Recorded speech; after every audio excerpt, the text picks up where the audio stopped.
Madame, Monsieur, bonsoir. Bienvenue sur Reflet TV. Si vous nous rejoignez partout dans le monde sur nos différents canaux, vous suivez Entre deux News, votre émission d'analyse et de décryptage de l'actualité ivoirienne et internationale. Après 10 mois de cavale, le colonel Claude Pivy, figure de la junte qui dirigea la République de Guinée, jadis Guinée-Conakry, entre 2008 et 2010, condamné à la perpétuité lors du procès du massacre du 28 septembre 2009, a été interpellé mardi 17 septembre 2024 au Libéria, selon des sources officielles.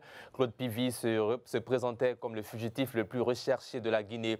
Nous analyserons cette actualité internationale dans la première partie de cette émission, puis dans la seconde partie, déclaration de GPS, le parti de Guillaume Soro. Le cercle restreint de ce parti attaque le pouvoir d'Abidjan sur plusieurs sujets d'actualité que vous découvrirez dans quelques instants avec moi en plateau pour la première partie de cette émission. Idrissa Keïta, journaliste et consultant malien. Bonsoir. Bonsoir à vous, chers confrères. Et un second invité, Guillaume Bato, journaliste DG de Notre Voix. Bonsoir Guillaume Bato. Bonsoir Sidik. Alors, Pucherik Balé nous rejoindra dans la seconde partie de cette émission. Mais avant, place à la première partie de l'émission. Tout d'abord, que faut-il en tout cas comprendre de cette arrestation de Claude Pivy?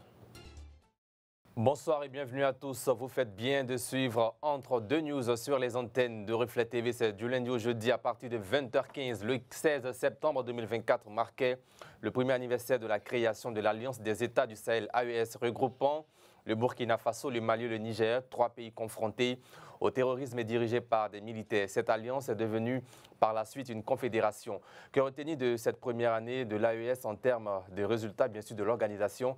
C'est le sujet qui nous intéresse dans la première partie de cette émission. On en parle avec Idrissa Keïta, journaliste malien, consultant. Bonsoir. Bonsoir. Bienvenue à Abidjan. Je vous remercie. Chez nous, on dit Akwaba. Merci. Et Eric Bayala, journaliste, analyste, consultant sur Entre deux News. Bonsoir Eric Bayala. Bonsoir Sidik. Alors, pour planter le décor de cette émission, nous vous proposons cet élément de la rédaction proposé par Rosita Conan. On regarde et on revient juste après pour la suite. Cela fait maintenant un an, le 16 septembre. Place maintenant à la rubrique des chiffres, le chiffre du jour.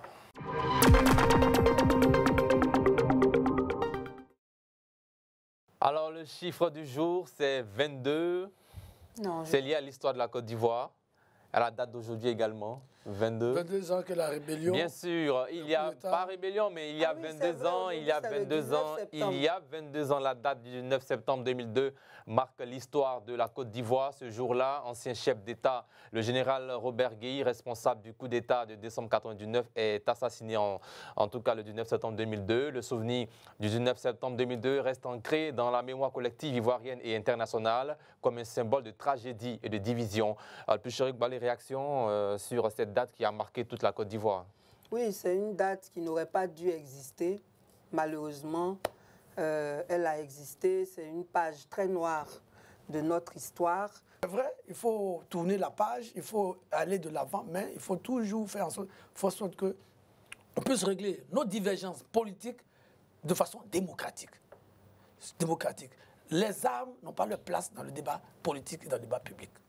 Merci Guillaume Bato. Rendez-vous la semaine prochaine. Merci Pucherik Balé, à vous également, chers téléspectateurs. Merci d'avoir suivi cette émission. Retenez cette citation du père fondateur de la Côte d'Ivoire moderne.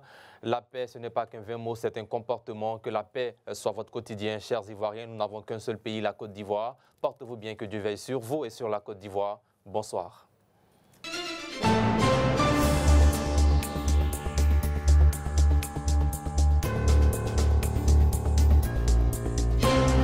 Le 14 septembre 2024 à Abidjan s'est tenu le premier congrès ordinaire de la jeunesse du Congrès panafricain pour la justice et l'égalité des peuples, COJEP. Ce congrès a vu la désignation d'un nouveau président de la jeunesse du parti de Charles Blé Goudé. Et de l'autre côté, dans la capitale politique ivoirienne, à Yamoussoukro, la jeunesse du Parti démocratique de Côte d'Ivoire, le PDCI-RDA, a tenu la deuxième édition des assises de sa jeunesse les 6, 7 et 8 septembre 2024. Pour analyser cette actualité, Michel Beta, directeur de publication du journal Le Bélier.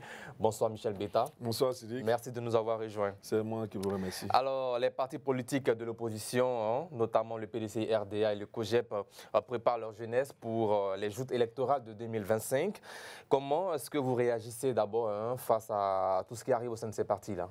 Mais moi, je crois que... C'est bienvenue sur Reflet TV. Les conclusions du comité central du Front populaire ivoirien FPI, présidé par Pascal Affi-N'Guesson, ont suscité une vague de réactions due principalement à la fin de son partenariat politique avec le Rassemblement des oufouettistes pour la démocratie et la paix RHDP et ses rapprochements ces derniers temps avec le Parti des peuples africains PPACI suite à l'appel de Beaunois lancé par l'ancien président ivoirien Laurent Gbagbo. La nouvelle posture du FPI et de son président Pascal Affi-N'Guesson est au cœur de l'actualité ivoirienne depuis des semaines et nous en parlons encore une fois dans cette émission. Ce soir, nous mènerons nos analyses autour d'une interrogation.